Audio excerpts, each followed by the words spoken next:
दोस्तों इस वक्त में ईरान के तेहरान के अंदर और बंदर अब्बास एयरपोर्ट के अंदर कुछ इस तरीके के हालात आ रखे क्योंकि यूएस ने इनके ऊपर अटैक किया। यूएस का एलिगेशन है कि ईरान ने हमारे डिस्ट्रॉयर के ऊपर, हमारी वॉरशिप के ऊपर मिसाइल से अटैक किया, ड्रोन से अटैक किया, जिसको हमने सक्सेसफुली इंटरसेप्ट कर लिया और उसके रिटेलिएशन में हमने ईरान के ऊपर अटैक किया है। जिसके बाद में ये भी सुनने को आ रहा है कि ईरान ने इसके एवज में यूएई पर अटैक कर दिया है, जहाँ पर यूएई की हालत कुछ इस तरीके की बताई जा रही है, जहाँ पर अबू धाबी के अंदर, दुबई के अंदर कुछ इस तरीके के हालात क्रिएट कर रहे हैं ईरान की मिसाइल्स और ड्रोन ने। हालांकि उन्होंने कई सारी मिसाइल और ड्रोन को इंटरसेप्ट भी किया है, जिसके बाद में यूएई ने यहाँ पर बोला है कि ये डेंजरस एस्केलेशन किया जा रहा है हमारी तरफ में। तो यहाँ पर ईरान टारगेट कर रहा है यूएई को, क्योंकि जब उन्होंने यूएस की वॉरशिप्स को किया तो वहां तो कुछ नहीं हुआ। जिसके बाद में उन्होंने ये कह दिया कि भैया ये जो गल्फ कंट्री है ना, ये साथ दे रही हैं यूएस ऑपरेशन के अंदर, जिसकी वजह से हमने इस पे अटैक कर दिया। अच्छा, अब इन्हीं चीजों को देखते हुए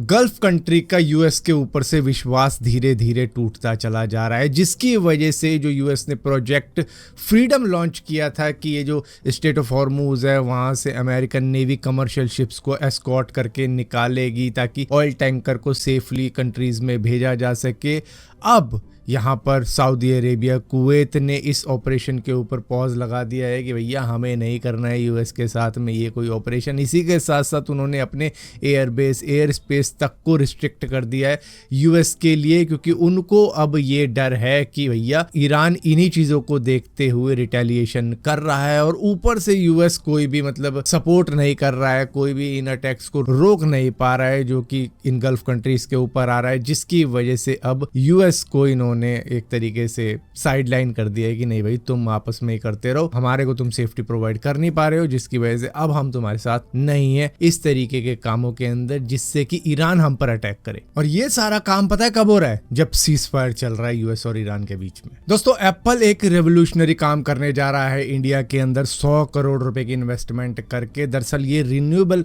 एनर्जी सोर्स क्रिएट करना चाहता है अपने ऑफिस के लिए, एप्पल स्टोर्स के लिए, जिसकी वजह से यहाँ पर ये ग्रीन एनर्जी जनरेट करने के लिए क्लीन मैक्स के साथ में पार्टनरशिप करके 100 करोड़ की इन्वेस्टमेंट करके 150 मेगावाट की बिजली जनरेट करने जा रहा है, जिससे 1.5 लाख इंडियन घरों को बिजली मिल सकती है। लेकिन ये इसका यूज़ एक्चुअली में अपने ऑफिस के लिए, एप्पल स्टोर के लिए और इनकी जो फैक्ट्रीज वगैरह है उनके लिए करने जा रहा है, ताकि इनका बिजली का बिल कम आए या आए ही ना। दोस्तों ब्रिटेन के अंदर एक पाकिस्तानी क्रिएटर जिसके चैनल का नाम ब्रिटेन टुडे था, वो काफ़ी ज़्यादा फेमस हो रहा था फेसबुक के ऊपर, इंस्टाग्राम के ऊपर, और उसके अंदर मुस्लिम्स को यूके से डिपोर्ट करने की बातें की जा रही थी। दरअसल ये पाकिस्तान का कंटेंट क्रिएटर हाफिज़ था, जिसको एक्चुअली में मालूम तक नहीं था कि वो कर क्या रहा है, क्योंकि उसकी इंग्लिश काफ़ी ज़्यादा वीक थी। वो एआई टूल का यूज़ करके, जिसमें वो Grok AI, Google Whisk, chat GPT, CapCut का यूज़ करके वीडियो बनाता था, फेसबुक इंस्टाग्राम पे अपलोड करता था, उसको अच्छे खासे व्यू आते थे, पैसे भी वो काफ़ी अच्छे कमा रहा था, जिसकी वजह से उसको ये सब अच्छा लग रहा था। लेकिन बाद में जब यूके के अंदर इन्वेस्टिगेशन होती है तो मालूम चलता है कि ये हेट स्पीच वाला कंटेंट पाकिस्तान की तरफ से बनाया जा रहा है खुद मुस्लिम्स के लिए ही। जिसके बाद में जब इसका नाम आया तो इसको मालूम चला कि एक्चुअली में ये कर क्या रहा था, और उसके बाद में इसने बोला कि इसको नहीं मालूम था कि ये क्या कर रहा है, क्योंकि इसकी इंग्लिश काफ़ी ज़्यादा वीक थी। हाँ, लेकिन इसने ट्यूटोरियल सीख रखे थे एआई टूल यूज़ करने के और एडिटिंग के, जिसकी वजह से ये सारे कंटेंट बना रहा था। और इसमें कई सारे इन्होंने पेज बना रखे थे, जिसमें कुरान की भी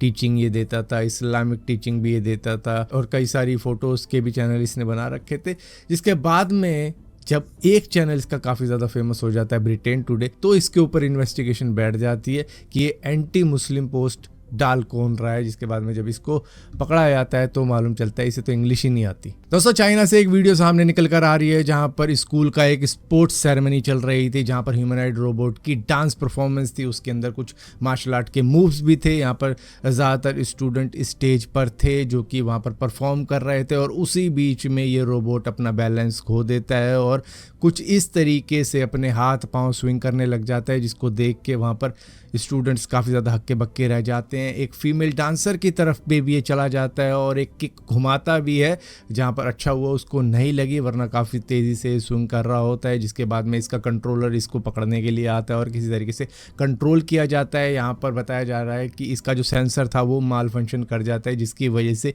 ये क्राउड डिटेक्शन और मूवमेंट ट्रैकिंग में कुछ इशू ले आता है, जिसकी वजह से ये फिर इस तरीके की हरकत करने लग जाता है। क्योंकि जो टास्क इसके अंदर भरा होता है वो तो ये परफॉर्म ही कर रहा होता है गिरते पड़ते, लेकिन ये था कि किसी को चोट लग सकती थी जिस तरीके से कर रहा था। दोस्तों, इंडोनेशिया का एक वोल्केनो है जो कि इरप्ट हो चुका है, जिसको माउंट डुकोनो कहा जाता है। इसमें 3 लोगों की जान जा चुकी है। कई सारे हाइकर्स इसमें मिसिंग है जो कि देखने के लिए गए थे। दरअसल यहाँ पर कुछ लोकल लोगों का मानना ये था कि ये काफ़ी ज़्यादा शांत है और जब ये शांत होता है तब कुछ ना कुछ गड़बड़ हो सकती है, जिसकी वजह से यहाँ पर कई सारे लोगों को ऐसे लग रहा था कि ये कभी भी इरप्ट हो सकता है, लेकिन लोगों ने इस बात को इतना ज़्यादा सीरियस नहीं लिया। कई सारे लोग वहाँ पे हाइकिंग के लिए गए कि क्या है, क्या दिक्कत होएगी, जाके देख के वापस आ जाएंगे, कौन सा इरप्ट होने वाला है, जब हम देखने जाएंगे और वापस आ जाएंगे, फिर होता रहे इरप्ट। तो लोगों ने यहाँ पर तय किया कि यहाँ पर हाइकिंग करेंगे, जाएंगे, लेकिन अचानक से ये इरप्ट हुआ और इसका जो धमाका था फटने का वो 4 किलोमीटर दूर तक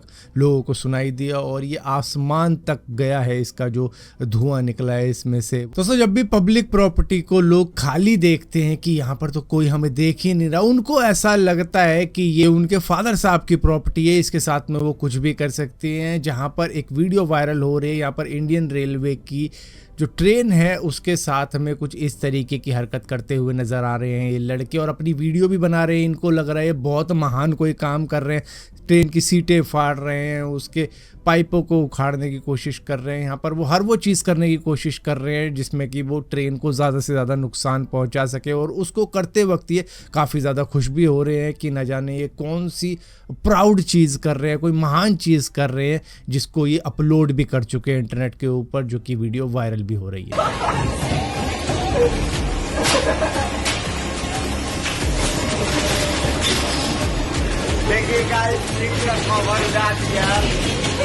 फिलहाल के लिए इनके ऊपर एक्शन क्या लिया जाता है रेलवे पुलिस द्वारा वो तो आगे ही चल के देखने को मिलेगा, लेकिन देखने पर ही मालूम चल जाता है कि इनके अंदर संस्कार नाम की कोई चीज़ है ही नहीं।